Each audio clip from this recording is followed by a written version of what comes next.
Bonjour à tous et bienvenue dans notre tout nouveau LinkedIn Live organisé par Splunk Cisco en partenariat avec le Cercle des femmes de la cybersécurité, alias le CEL6. Cette fois-ci, on parle du rôle des femmes en cybersécurité toujours, mais à l'ère de l'intelligence artificielle. Je suis Audrey Huillard, Content Marketing Manager chez Splunk et aujourd'hui, j'ai la chance d'animer ce débat qui va durer 30 minutes. On parle de l'intelligence artificielle, du numérique, de la cybersécurité qui occupe une place croissante dans nos vies quotidiennes, mais aussi dans celle des entreprises. Et pourtant, quand on regarde la place des femmes, elles restent largement sous-représentées dans des secteurs qui sont pourtant stratégiques. J'ai regardé quelques chiffres et par rapport aux chiffres de l'INSEE, par exemple, de 2025, on voyait qu'en France, moins de 25% des postes dans les métiers du numérique étaient occupés par des femmes. Et si on regardait plus précisément dans les métiers techniques, ça a chuté à 10%. Après, l'intelligence artificielle, c'est le sujet du lourd. Donc, j'ai regardé aussi les statistiques et je suis tombée également à 25% des effectifs de l'IA en France. Donc, évidemment, ça pose des questions d'inégalité, c'est assez flagrant. Ça pose aussi des questions de biais algorithmiques qui peuvent être engendrés face à si peu de diversité. Donc aujourd'hui, on voulait être concret, on voulait parler de comment on va faire pour amener plus de femmes dans ces sujets hautement stratégiques. Donc en une demi-heure, on va faire ça et on va se focaliser sur l'IA, mais dans le domaine de la cybersécurité, parce qu'on ne peut pas parler de tout. Et on va montrer comment les femmes peuvent tirer leur épingle du jeu avec mes deux invités du jour. Merci beaucoup Anne-Laure Jacopi et Lise Delage d'avoir accepté mon invitation à ce débat. Merci. Alors, on va commencer tout de suite par donner la parole à Anne-Laure Jacopi. Tu es notre point de contact au CEF6 en tant que partenaire et tu es aussi, tu as une autre casquette qui est le rôle de project manager chez Learneo. Est-ce que tu peux déjà nous dire quelques mots sur les deux dans le sens que tu préfères pour donner un peu de contexte à ceux qui nous suivent aujourd'hui? Oui, bien sûr. Je vais commencer par présenter le CEF6. Donc, le CEF6, c'est le Cercle des femmes de la cybersécurité. C'est une association qui a été fondée il y a 10 ans, en 2016, donc qui fête ses 10 ans cette année, par Nassira Salvan. L'objectif principal, c'est de promouvoir et de faire progresser la présence et le leadership des femmes dans la cybersécurité. Elle ne représente aujourd'hui que 11% des salariés du secteur en France. Pour cela, on a 4 grandes missions. La première, c'est sensibiliser. On intervient dès l'école pour déconstruire l'image qui est parfois trop masculine de la cyber, mais aussi lors d'événements grand public ou dans des entreprises. La deuxième mission, c'est promouvoir et mentorer. On valorise les femmes, les parcours de femmes dans le domaine de la cybersécurité. Et on a également un programme de mentorat pour aider ceux qui veulent démarrer dans ce secteur. La troisième mission, c'est informer. Donc, on produit des livres blancs. On a aussi des groupes de travail pour analyser les tendances fortes de la cybersécurité aujourd'hui. Et la quatrième mission, c'est accompagner. Donc, on développe des programmes d'éducation et de formation à travers des partenariats, comme par exemple celui que le CEF6 a avec Cisco et Splunk, ou à travers des masterclass sur des sujets innovants dans la cybersécurité qui sont réservés à nos membres. Comme l'intelligence artificielle, sans doute. Et Learneo, peut-être en deux mots, c'est quoi exactement? Au-delà de mon engagement associatif dans le CF6, je travaille chez Learneo, qui est un organisme de formation continue dans le domaine de la cybersécurité, l'IA, le cloud, à destination des salariés et des demandeurs d'emploi. D'accord, donc c'est aussi pour ça que tu auras des choses à dire sur le côté formation, recrutement et profil de ces nouveaux métiers. Alors merci. Lise Delage, toi tu es Solutions Engineering Leader chez Splunk. Moi je connais bien Splunk, beaucoup de gens le connaissent, mais on ne sait jamais. Est-ce que tu peux dire deux mots sur Splunk, mais aussi, comme c'est le sujet du jour, sur l'importance qu'a pris l'IA dans les solutions de Splunk? Oui, bien sûr. Splunk, à la base, on est une société américaine. On a été racheté par Cisco il y a presque 2 ans, bientôt 2 ans, et donc aujourd'hui, on fonctionne comme une entité au sein de Cisco.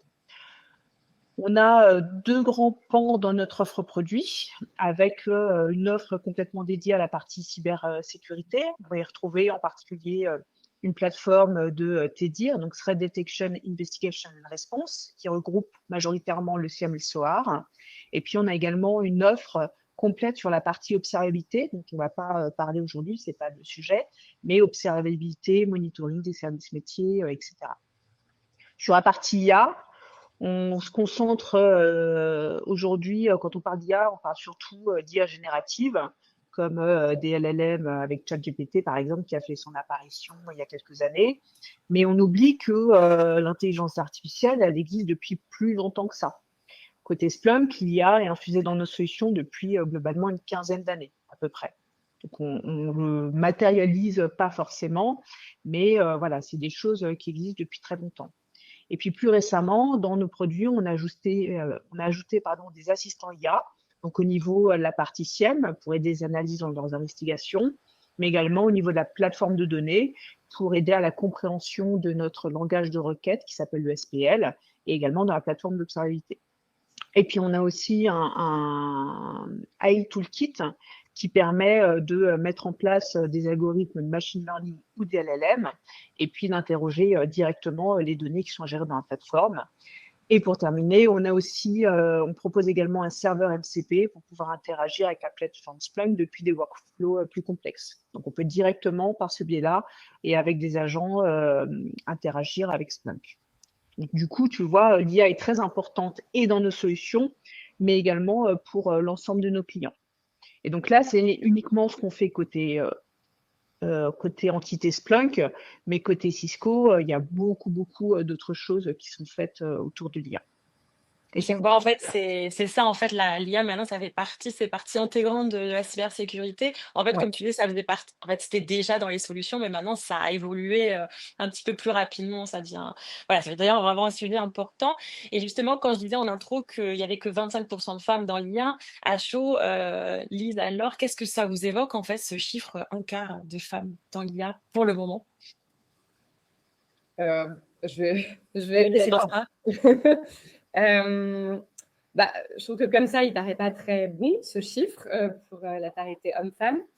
Mais moi, je pense qu'il y a vraiment des raisons d'espérer qu'il évolue positivement. Il y a OpenAI qui a sorti une étude en septembre 2025 qui montre que l'écart dans l'usage de l'IA au quotidien s'est réduit de manière spectaculaire. Au lancement de ChatGPT, il y avait environ 80% des utilisateurs qui étaient des hommes. Et là, aujourd'hui, en juin 2025, les femmes sont devenues majoritaires et elles représentent plus de 52% des utilisateurs actifs. Donc, si aujourd'hui les femmes sont les premières utilisatrices, on a un vivier de talents féminins qui est familiarisé avec ces technologies. Donc, moi, je me dis que ça donne de l'espoir pour qu'elles investissent plus tard les jobs dans l'IA et qu'on renverse la tendance. Positif. Et toi, Lise, quel est ton ressenti? Alors 25%, c'est beaucoup par rapport aux femmes dans la cybersécurité. Ah ouais, c'est vrai, positif aujourd'hui. Hein, Ouais. tu vois donc c'est plutôt pas mal. Après, finalement, ce chiffre-là est pas surprenant. On le voit dans tous les métiers techniques. On parle cybersécurité, mais il n'y a pas que ça. Dans tous les métiers un petit peu techniques, on voit ce problème de manque de parité finalement. Et comme tu disais Anne-Laure justement au début, il faut commencer par le commencement qui est il faut rendre de métiers dans les collèges et les lycées pour que les jeunes filles, les jeunes femmes se disent que moi aussi je peux faire des choses comme ça, c'est pas réservé que à des hommes et que si ça m'intéresse, pourquoi pas. Il y a également tout un syndrome de l'imposteur et puis également au collège, typiquement, le poids du groupe ou la pression du groupe, tu vois, qui fait que tu peux pas trop dire tiens, je vais faire ça, alors que toutes mes copines ont décidé d'aller faire du social. Donc voilà, c'est des choses sur lesquelles il faut encore qu'on travaille. Mais le fait que la moitié des utilisatrices soient des femmes, effectivement, ça veut dire que la génération future, on peut avoir des choses qui évoluent et du coup plus de femmes qui vont s'intéresser à ces métiers-là. Ouais, c'est vraiment une des missions du CEF6 de sensibiliser, promouvoir, montrer qu'il y a des femmes aussi à ces postes-là pour donner envie aux plus jeunes Exactement. de se lancer là-dedans. Alors, j'enchaîne avec, je reste avec toi, Lise, pour nous parler du rôle actuel de l'IA dans la cybersécurité. Tu l'as un petit peu évoqué en parlant de Splunk, mais plus généralement, ça sert à quoi l'IA au quotidien, par exemple pour les analystes? Alors, on trouve de l'IA un petit peu partout quand on parle de cybersécurité, hein. Il suffit de faire le tour d'événements comme les assises de la sécurité pour se rendre compte que tous les éditeurs parlent d'IA. Alors, à différents niveaux, hein, mais tout le monde en parle. C'est un petit peu le trend du moment. Et plus qu'un trend, c'est vraiment une vague de fond. L'IA dans la cyber, ça peut aller très bien de la détection typiquement sur la partie EDR, puis de l'aide au triage, de la détection d'anomalies, la réduction de bruit aussi pour les analyses, ça peut être également de l'aide à l'investigation ou toute une partie génération documentaire, tu sais, les analystes et d'autres sont pas très bons ou n'aiment pas faire toute la partie documentaire qui va avec ça. Et donc l'IA est plutôt pas mal pour cette partie documentaire. Et donc de résumer les findings et de faire tous les rapports d'investigation, c'est une aide qui est plutôt pas mal. Elle peut être également utilisée pour faire de la recherche sur les menaces, recherche sur les tendances, analyser des rapports de threat intelligence, voir de quelle façon une entreprise sur un secteur donné peut être plus impactée qu'une autre. Il y a vraiment énormément de façons de tirer parti de l'IA en cyber, que ce soit directement intégré dans les produits ou les utilisateurs, les analystes qui vont l'utiliser pour aller plus loin dans leurs investigations et dans toute la partie chasse à la menace.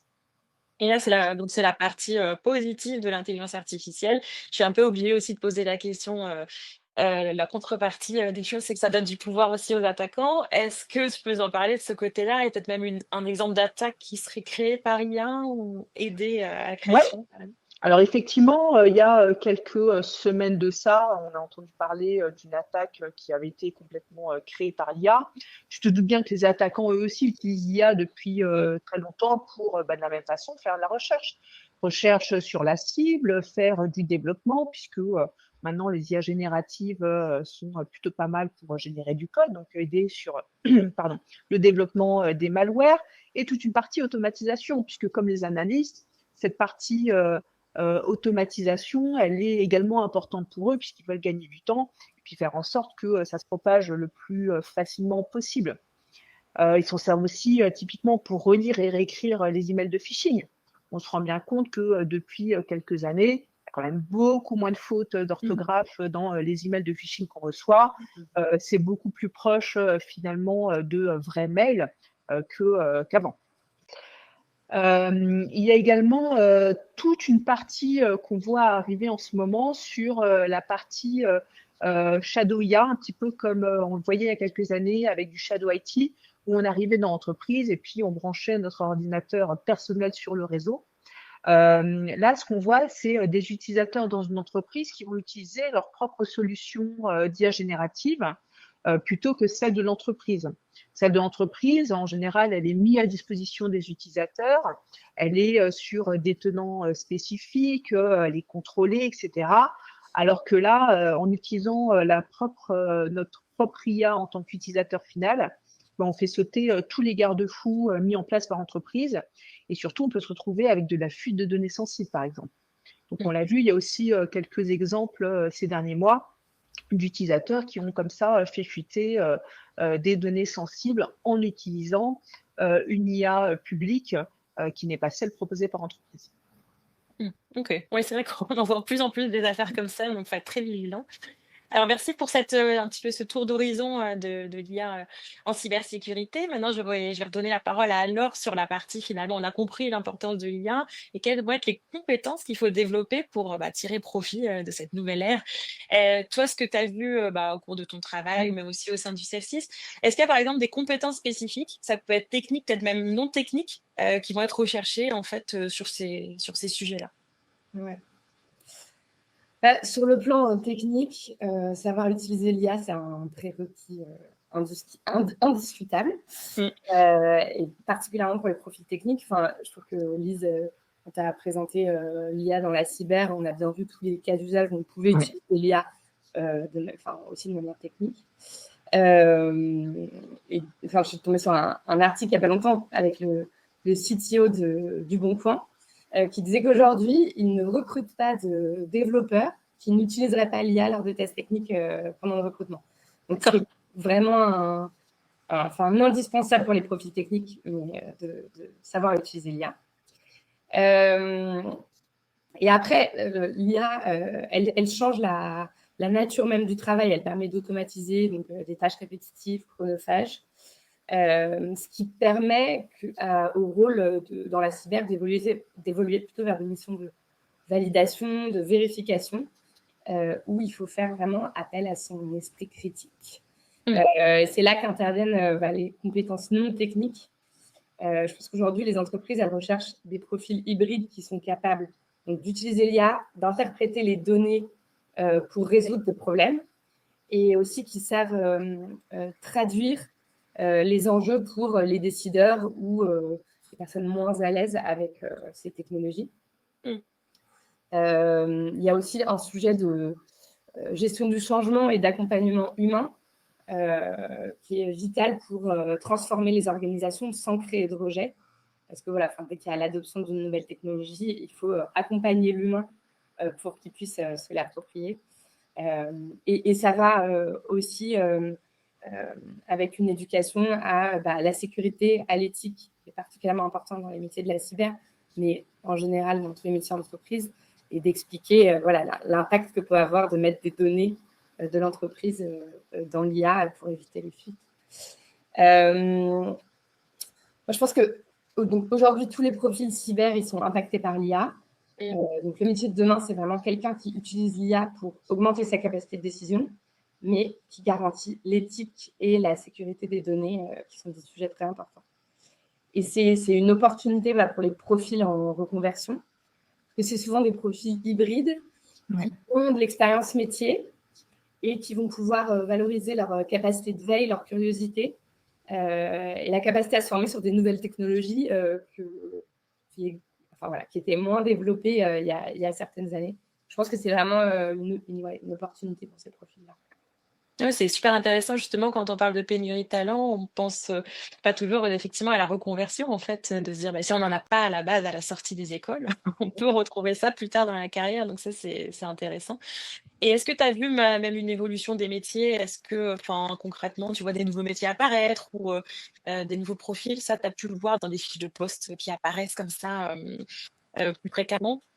On voit de plus en plus apparaître des métiers chefs de projet IA, qui intègrent l'IA dans les... Après, il y a beaucoup de métiers où en fait c'est les mêmes métiers mais qui intègrent l'IA dans la fiche de poste parce que ça devient indispensable. Ouais. Mais c'est plutôt en fait une mutation générale qui va transformer, qui va faire évoluer les métiers. Elle crée pas complètement de nouveaux métiers, mais en fait elle les fait évoluer en ajoutant ces nouvelles technologies. Et toi, Lise, du coup, tu leads une équipe avant-vente, donc c'est intéressant aussi de voir comment ces compétences, peut-être, tu vas les mettre en valeur, soit sur la partie recrutement, soit sur la partie développement des membres de ton équipe. Est-ce que c'est quelque chose que tu fais ou que tu as vu évoluer là sur ces derniers temps? Ah oui, c'est vrai que ça a fortement évolué. Et puis moi, le développement des compétences IA dans mon équipe, c'est vraiment une de mes priorités en tant que leader. Après, j'ai la chance d'avoir dans mon équipe déjà un certain nombre d'avant-ventes qui sont passionnés par ce sujet-là et par l'innovation au sens large. Et du coup, j'ai quelques experts dans l'équipe, alors sur différentes parties dans l'IA, mais qui sont experts et qui d'eux-mêmes vont continuer à creuser et à gagner en compétences. C'est également quelque chose, du coup, que je prends en considération dans mes recrutements. Et puis en tant que SE dans mon équipe, le fait de présenter et démontrer ce que Splunk propose en termes d'IA, ça fait partie du job d'avant-vente, quoi. Maintenant, certains font vraiment l'extra miles et s'intéressent au sujet. J'en ai même dans l'équipe qui ont des initiatives de développement d'applications basées sur l'IA pour du coup résoudre des cas d'usage concrets chez les clients. Donc oui, elles sont vraiment valorisées, ces compétences-là, et développées. Et pour quelqu'un qui nous suivrait aujourd'hui et qui forcément n'a pas peut-être toutes les compétences dans son équipe, tu donnerais quoi comme conseil? Ce serait, d'aller peut-être, offrir de la formation ou comment Ouais. tu Ouais, ouais, offrir, de la formation, donc commencer par des formations, de base, sur, c'est quoi l'IA et cetera, toute la partie, fondation. Ensuite, toute une partie, création de prompts, comment on fait, la mise en place d'éléments de contexte, pour, avoir des réponses peut-être plus, précises. Faire attention quand on va relire, les réponses de l'IA pour pas tout prendre pour acquis, mais vraiment faire attention que on ait toujours un esprit critique finalement, en tout cas que l'IA soit vraiment une aide, mais pas quelque chose qu'on prenne pour argent comptant. et justement, ça fait penser à un autre tu parlais d'IA générative, Ouais, on parle aussi beaucoup d'IA agentique. oui. Est-ce que tu vois ça comme une opportunité peut-être de donner, plus, de temps pour les équipes? Comment tu vois ça s'intégrer, dans leur vie quotidienne en fait? Ah bah oui, l'agentique, c'est vraiment quelque chose d'important, hein. On va créer des agents dédiés pour des tâches très spécialisées.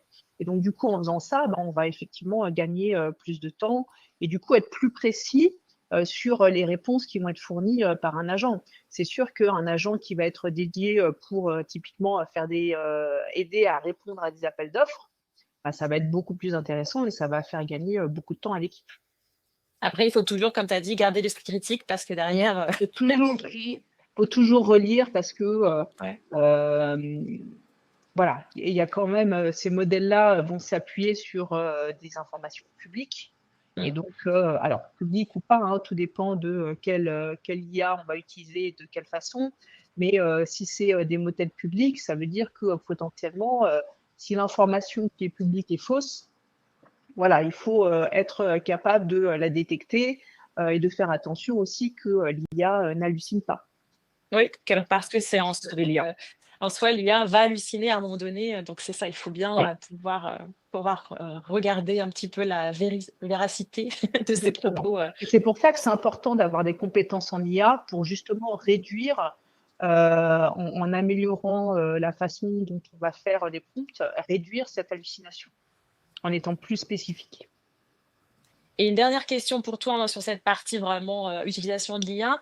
Je me posais aussi la question, bah, en fait, en termes de gestion de crise, c'est-à-dire, quand, vraiment, tout vire au rouge, qu'on a nos équipes qui restent, bon, des êtres humains justement avec des émotions, peut-être de la peur, de l'anxiété, parfois des idées de burn-out quand on a trop de crises qui se répètent et donc on n'en peut plus même, moralement, hein. Comment l'IA va peut-être, nous aider, à garder notre sang-froid? Enfin, comment tu vois ça, comme une aide aussi, ben, à prendre du recul et à mieux gérer ces situations? Alors oui, après, dans les SOC, il y a quand même, des process, justement qui sont en place, dans, ces cas, très particuliers, hein, avec des process, d'escalade, de priorisation et cetera. C'est vrai que, typiquement dans nos produits, qui sont, à usage, des analystes SOC, on va, proposer à l'analyste des, notions de priorisation et du coup, de réduction de bruit pour que l'analyste vraiment se concentre sur, les alertes essentielles et critiques, qui, peuvent générer, plus loin, des incidents si elles ne sont pas, prises en compte, assez, rapidement. Donc ça, c'est la première étape. Après, il y a également, l'IA qui peut, faciliter, tout l'aspect, communication. Je disais tout à l'heure que l'IA était pas mal pour, faire, toute la partie, documentaire, mais d'un point de vue administratif, en termes de communication, et de création, d'emails, ça peut être intéressant, tu vois? Pour reformuler les communications qu'on va utiliser à destination de l'interne, typiquement, pour, alerter, communiquer, où on en est avec le COMEX, par exemple, Mmh. ou encore à l'externe, avec les investisseurs, les clients, les partenaires et cetera. Même si évidemment, ça va pas faire le boulot à la place du parti légal quand on va parler de communication à l'externe, ça doit être validé, du marketing ou d'autres personnes qui sont dont le métier justement, c'est cet aspect communication vers l'extérieur. Oui, c'est vrai, c'est intéressant au moins de donner une base, puis après à retravailler avec les équipes, mais ça fait gagner du temps et c'est vrai que c'est pas forcément toujours la compétence communication, c'est encore autre chose, hein, quand on travaille en cybersécurité, c'est Oui. encore quelque chose en plus donc ça Et puis fait ça amène de la clarté aussi parce que c'est la clarté, c'est important, savoir exactement ce qui s'est passé point par point et puis pouvoir donner typiquement au COMEX les prochaines étapes, où est-ce qu'on en est. C'est des choses qui sont importantes et c'est vrai que quand on est un petit peu sous le coup de l'émotion ou avec la pression que peut représenter ce genre de crise, on peut être un peu plus brouillon, en tout cas dans la communication. Donc c'est vrai que ça va aider à clarifier le message qu'on veut transmettre. Mmh. Alors, on va partir sur la dernière, partie, hein, de ce débat. On avait dit en intro, on va aussi donner des clés concrètes, pour, pouvoir, ben, se former, pour pouvoir avoir, pour se positionner en fait sur ces positions stratégiques. Donc alors, je me tourne vers toi pour te demander un petit peu, alors je sais que tu connais très bien ce qu'on appelle la Cisco Networking Academy parce que vraiment avec ton travail avec Learneo, hein, tu les connais très bien. Mais pour ceux qui nous suivent et qui ne connaîtraient pas, est-ce que tu peux nous dire, rapidement ce que c'est et ses impacts concrets pour, les apprenants? Ouais, complètement. Alors, donc, la Cisco Networking Academy, c'est une plateforme d'apprentissage qui a été créée par Cisco il y a près de 30 ans. Ah wow, OK.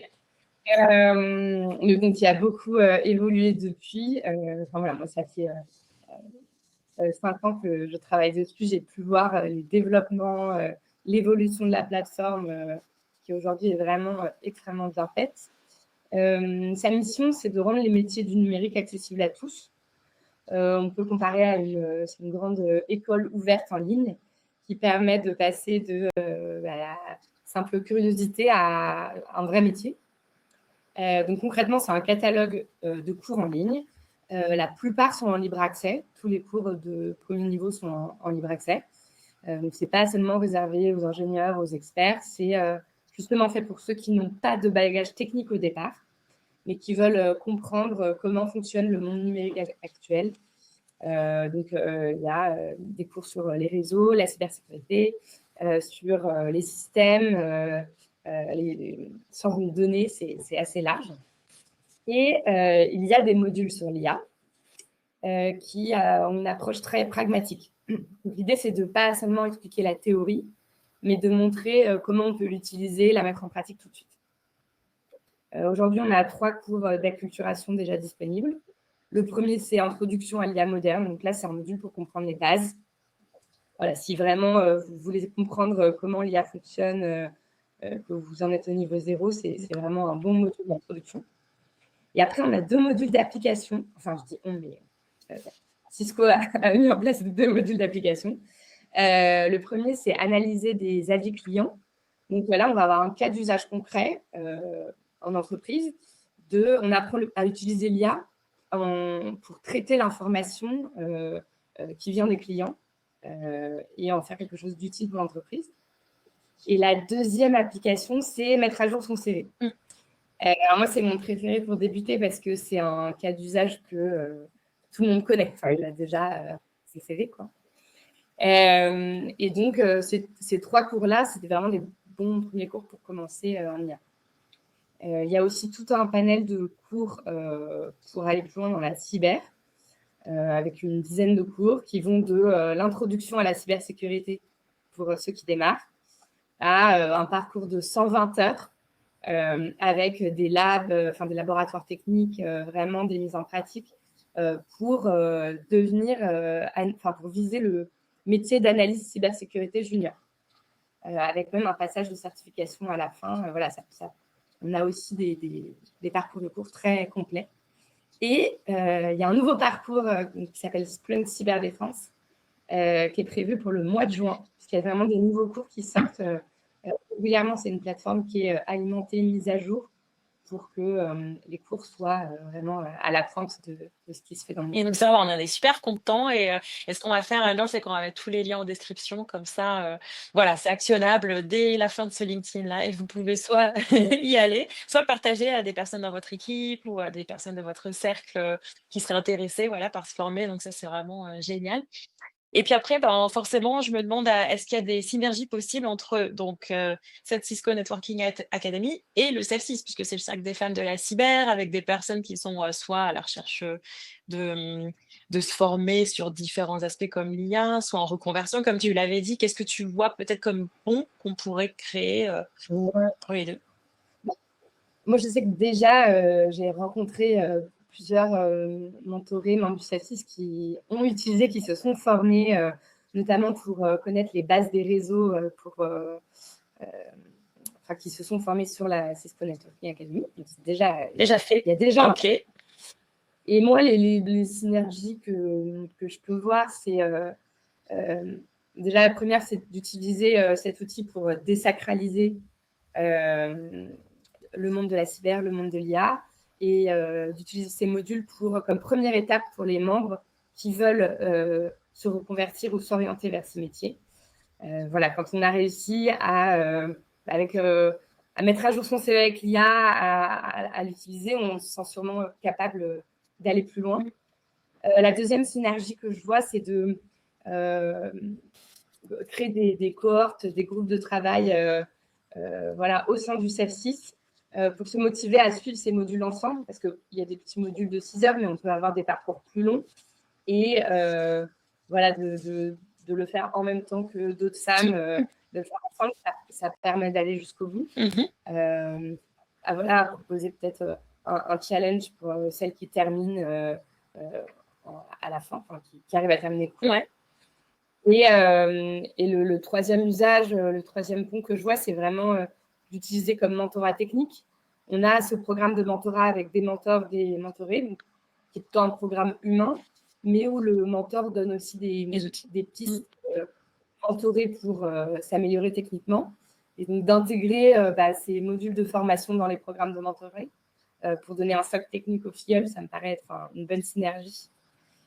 Donc si on peut résumer, il y a Cisco qui apporte la boîte à outils et le CEF6 qui apporte la communauté autour pour oser s'en servir. Non, je pense que ça, c'est vraiment une action qui est très concrète et très réaliste. Et comme je disais, il y a déjà des mentorés qui ont déjà pu en tirer profit. Donc, il n'y a plus qu'à. Donc, on met tous les liens en commentaire. Et puis aussi, vous n'hésitez pas à nous contacter si ça vous intéresse.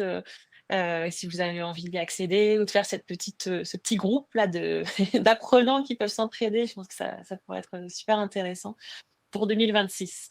Alors, on avait déjà à la fin du LinkedIn Live, on avait dit 30 minutes, voilà un petit format assez rapide.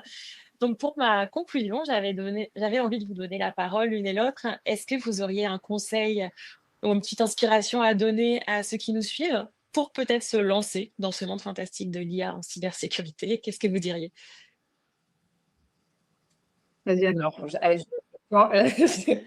laisse le mot de la fin. Moi, le premier conseil, c'est de dire de ne pas attendre d'être une experte confirmée pour se lancer. C'est une technologie qui évolue beaucoup et donc, il faut se lancer et ne pas attendre de se sentir complètement prêt parce qu'on ne se sent jamais complètement prêt et que de toute façon, la technologie évolue toujours.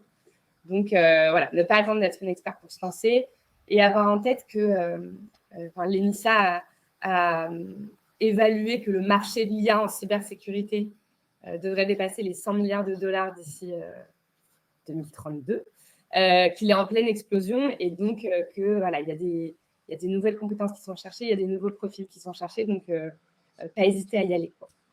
Voilà. Merci. Et toi, Lise? Je suis complètement alignée avec ce que tu viens de dire, Anne-Laure. C'est aussi un trait qui est typiquement féminin, tu sais, le côté perfectionniste, et de se dire, je me sens pas prête, je suis pas une experte, donc je vais pas y aller. Et en fait, il faut complètement abandonner cette idée-là et de se dire que, de toute façon, on y va, on va se lancer.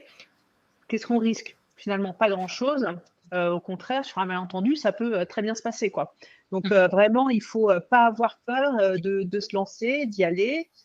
Et puis, si jamais ça le fait pas, on peut toujours changer de voie derrière. C'est pas un problème, surtout aujourd'hui où on n'a pas des métiers où on va faire 40 ans dans la même société, quoi. Enfin, c'est encore, ça reste de plus en plus rare. Mais comme le CEF6, tu as toute une partie personnes en reconversion, ça montre bien que on peut se lancer et évoluer comme ça. Et puis affiner aussi, on peut aller sur des métiers techniques et ensuite affiner sur la partie IA, sur la partie cyber, sur la partie réseau, etc. Il y a tellement de possibilités qu'il ne faut pas se mettre des barrières d'entrée de jeu, quoi. Mmh. Non, c'est vrai, maintenant on a cette chance d'avoir des carrières très longues, la chance ou la malchance. On va pouvoir se réinventer à différentes étapes, donc pourquoi pas le faire? Bon, bah, je vous remercie, d'avoir participé à ce débat. Alors, Élise, c'était un plaisir et merci à nos participants aussi, hein, qui nous suivent en ligne, de nous avoir suivis, pour cette, matinée ou peut-être que vous nous regardez, à la demande.